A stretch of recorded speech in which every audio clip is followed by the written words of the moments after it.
Assalamualaikum warahmatullahi wabarakatuh. Innal hamdalillah nahmaduhu wa nasta'inuhu wa nastaghfiruh wa na'udzu billahi min sururi anfusina wa min sayyiati a'malina may yahdihillahu fala mudhillalah wa may yudlil fala hadiyalah. Asyhadu an la ilaha illallah wahdahu la syarikalah. Asyhadu anna Muhammadan abduhu wa rasuluhu la nabiyya ba'dah. Allahumma salli wa sallim wa barik ala Muhammadin wa ala alihi wa sahbihi wa mawala. Qala Allah Ta'ala, ya ayyuhalladzina amanu taqullaha haqqa tuqatih wa la tamutunna illa wa antum muslimun. Hadirin jamaah pengajian ranting Pelekeran ya, Pelekeran Sabrang. Pelekeran yang mana? Pelekeran itu kecamatan ke timur. Oh, peni rel ke sini Pelekeran saja benih. Kecamatan sampai ke Ledek Sibun. Sabrang, Masya Allah. Ya. Sabrang, Panarukan, Situbondo. Sabrang. Rahimani wa rahimakumullah. Mudah-mudahan Allah merahmati kami dan kita semuanya di sini. Bapak-bapak sekalian, jarang-jarang ketemu. Sebulan yang lalu insya Allah kita bertemu di sini, dan malam hari ini momennya bertepatan dengan Rabiul Awal, di mana bulan ini ramai diperingati Maulid Nabi Shallallahu Alaihi Wasallam. Maulid itu adalah kelahiran, ya. Jadi Nabi Shallallahu Alaihi Wasallam itu lahir di bulan Rabiul Awal. Ada yang menelisik dalam sejarah itu tanggal 12. Kalau orang Jawa nyator mereka molot, Pak. Molot. Sehingga di langger-langger di kampung-kampung saya itu ada istilah mulutan. Mulutan itu dilanggar bahwa apa ini ambeng, ancak gitu kan. Nanti al berjanji begitu. Nah, tadi saya bisi-bisi sama Pak Haji Heri, gimana Pak Haji sini ngadakan peringatan Maulid? Oh, enten dah 50 ke atas sudah kaso. Tidak ada generasi yang lanjutkan gitu. Bapak-bapak sekalian, jamaah pengajian ranting Sabrang, rahimani wa rahimakumullah, terlepas dari kontroversi bagaimana hukum peringatan Maulid Nabi Shallallahu Alaihi Wasallam ini, kalau dari tinjauan kajian dari Majelis Tarjih di dalam yang terhimpun dalam himpunan HPT, putusan tarjih, itu hukumnya ini bisa fleksibel, tidak serta-merta mengharamkan, mensunnahkan, mewajibkan atau dan lain-lain, tetapi dikembalikan pada format acaranya. Kalau acaranya itu mengandung kesyirikan, maka memperingati Maulid Nabi itu adalah haram hukumnya. Kalau acaranya itu dikemas dalam acara kebid'ahan, ya hukumnya bid'ah qiyah. Mohon dibungkus dengan acara kesunahan, maka sunnah qiyah. Pada asalnya memperingati itu Muhammadiyah dalam putusan himpunan tarjih itu tidak menyuruh dan juga tidak melarang, karena dikembalikan hukumnya pada momentum atau pada kemasan yang dibikin. Jadi kalau sudah setiap pekan mengadakan pengajian ranting seperti ini, terus membahas sirah tentang Nabi bertepatan dengan bulan Maulud, ya tidak apa-apa. Jadi pengajian malam hari ini ditemakan dalam rangka memperingati Maulid Nabi Shallallahu Alaihi Wasallam. Kita mengkaji sirah beliau, kita berusaha mengambil nilai-nilai dari perjalanan hidup beliau, kemudian kita mengikuti apa-apa yang beliau teladankan dan apa-apa yang beliau bawa, yakni pensyariatan ini. Itu yang betul. Jadi tidak kemudian kalau disandarkan pada kegiatan-kegiatan yang mengandung keharaman, misalkan selain tadi kesyirikan, mungkin di situ dengan ritual-ritual yang tidak disyariatkan, atau misalkan Maulid Masjid At-Taqwa namanya Pak, ringin Sabrang sini misalkan bikin panggung, terus ngundang Inul Daratista misalkan, terus goyang ngebor gitu, dari takmirnya, undangannya, sampai yang lewat nonton ngebor semua. Wah, ini haram, Pak. Maulidnya jadi haram.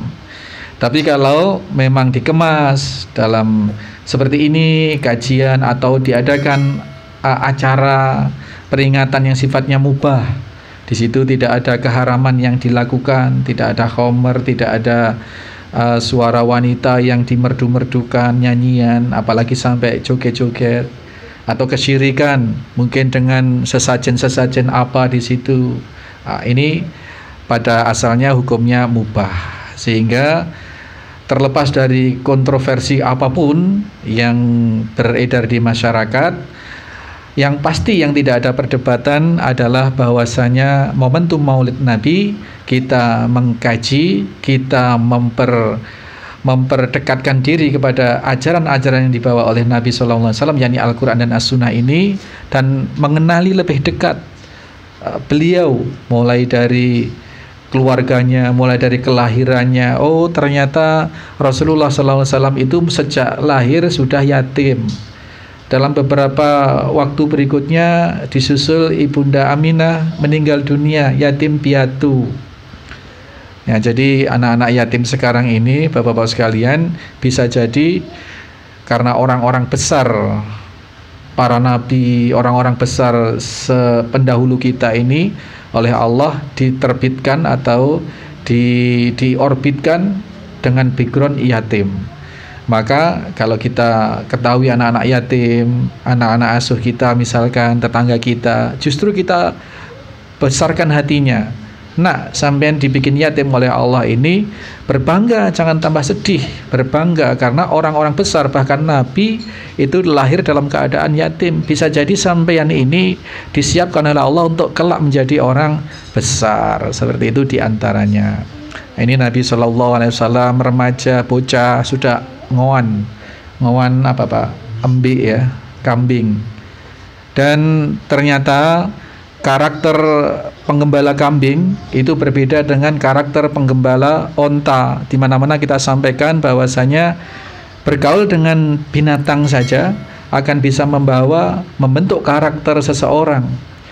Orang yang penggembala kambing, dan seluruh nabi dan rasul kecuali Nabiullah Adam ini dalam sirahnya, dalam sejarahnya semua penggembala kambing, Pak.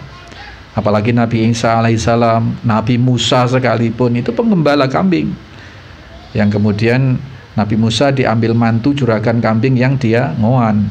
Nah, kambing ini karakternya lemah, lembut, menurut gitu kan. Tidak begitu banyak perlawanan, digiring ke sana, sut, giring, jalan gitu.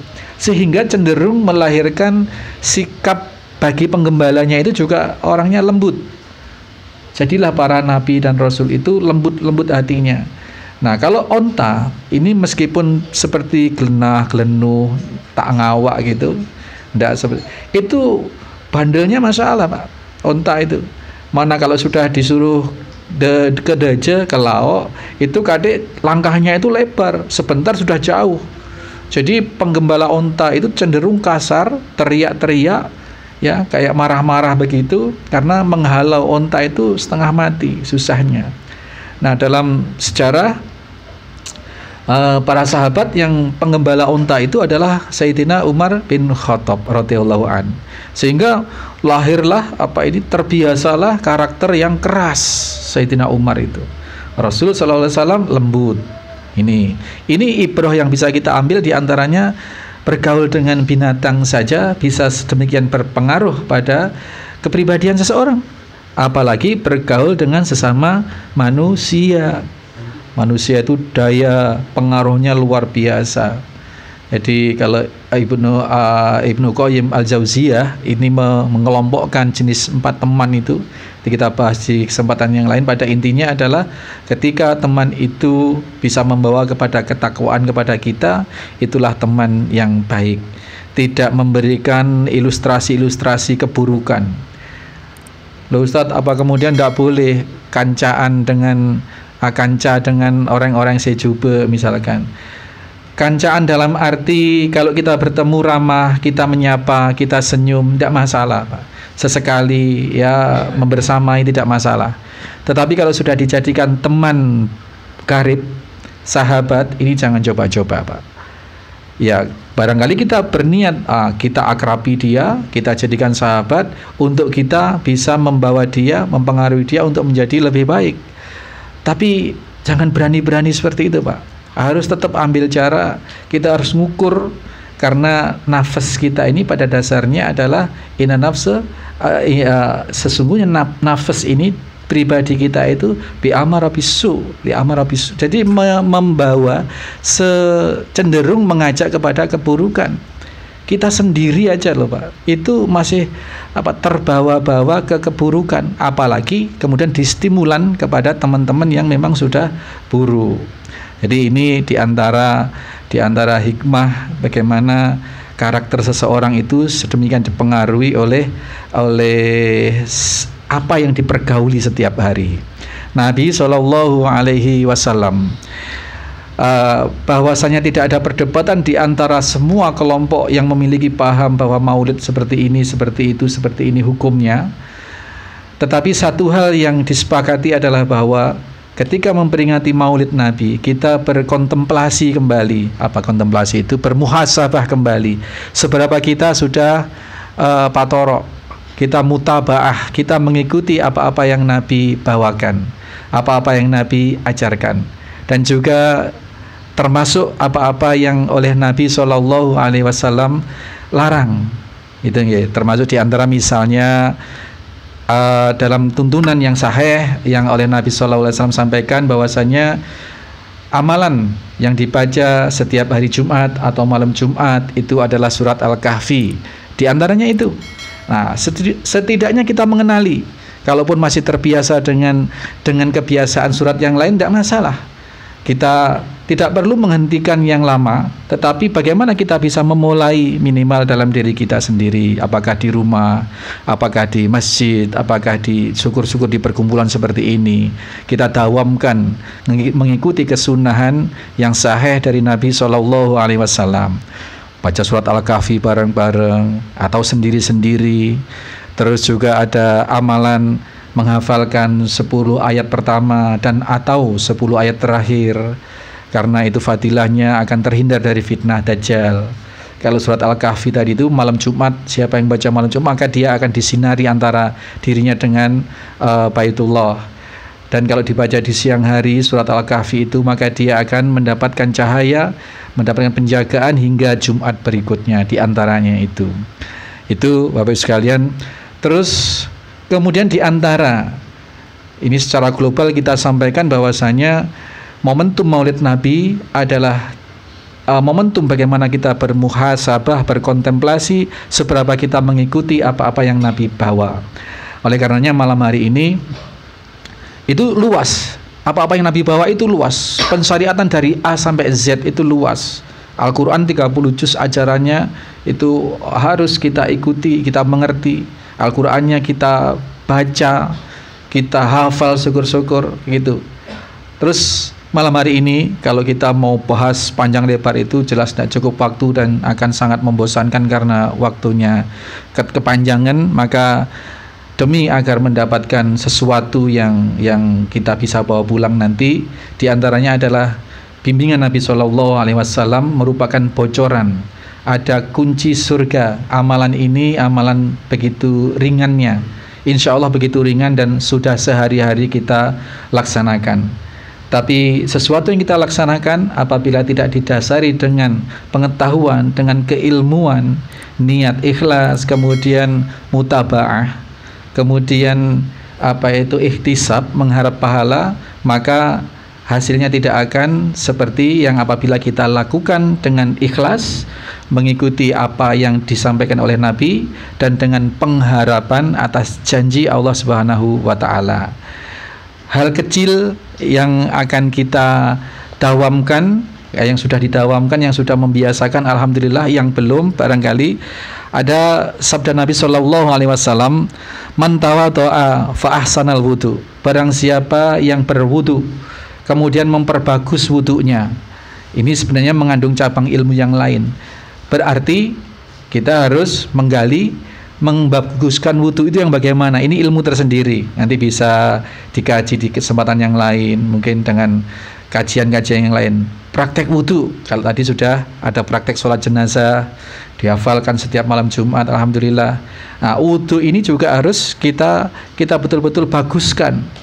Bagaimana istinsar, bagaimana menghirup air lewat mulut dan lewat hidung secara bersamaan, kumurnya bagaimana, membasuh tangan sampai siku itu bagaimana, membasuh kepala itu bagaimana, dibaguskan. Man tawadda'a fa ahsanal wudu, kemudian summa qala, setelah wudunya bagus, summa qala, ini nanti yang harus kita hafal, Pak. Asyhadu an la ilaha illallah wahdahu la syarikalah, asyhadu anna Muhammadan abduhu wa rasuluh la nabiyya abduhu wa rasuluh, Allahumma ja'alni minat tawabina wa ja'alni minal mutatahhirin. Itu Bang. Wudu yang bagus, kemudian setelah wudu summa qala, berdoa. Asyhadu an la ilaha illallah wahdahu la syarikalah wa asyhadu anna Muhammadan abduhu wa rasuluh, Allahumma ja'alni minat tawabina wa ja'alni minal mutatahhirin. Ya Allah, jadikanlah hamba sebagai bagian dari orang-orang yang bertaubat, dan jadikanlah hamba sebagai bagian dari hamba-hamba yang suci. Itu Pak, cuman amalannya itu. Kemudian apa pahalanya atau janji Allah melalui baginda Nabi sallallahu alaihi wasallam ini? Futihat lahu thamaniyatu abwabul jannah. Dibukakan nanti di akhirat itu 8 pintu surga. Surga itu pintunya ada 8. Dibuka sadeja, semua dibuka bagi orang yang mengamalkan wudu dengan baik, kemudian selalu ditutup dengan doa tadi, ya. Futihat lahu thamaniyatu abwabul jannah yadkhuluha min ayyi syai'a min ayyi sya'a min ayyi sya'a yadkhuluha min ayyi sya'a. Dipersilahkan dia untuk masuk dari pintu yang mana saja. Insyaallah Pak. Pintu surga itu macam-macam, ada pintu khusus orang yang ahli ibadah, ahli puasa, Ar-Rayyan namanya. Ada pintu surga yang ahli orang sholat, ada pintu orang sedekah, macam-macam. Dan itu kalaupun dikatakan ahli sholat, itu benih sholat se biasa-biasa, benih sholat se apa istilahnya, yang paket hemat. Sholat se 5 bekto malolo, ada se lain, rawatibnya tak kerjain, rawatibnya tidak dikerjakan, apalagi sunnah-sunnah, tahajud, witir, apalagi duha, sholat awal duha itu, sholat isyraq itu, apalagi itu. Sholatnya hanya paket hemat 5 waktu saja. Itu pun kadang tidak jamaah. Kalau jamaah pun kadang sering telat-telat misalnya. Apalagi yang tidak berjamaah, apalagi yang sholatnya bolong-bolong. Jangan mimpi memasuki pintu surga melalui pintu sholat. Atau puasanya paket hemat, Ramadan malolo, se wajib malolo, se sunnah muakkad tak ereken. Sholat Asyura, puasa Asyura, puasa 9 Dzulhijjah tak ereken. Apalagi Senin Kemis, apalagi Ayaumul Bid, apalagi Daud, puasanya yang wajib toh.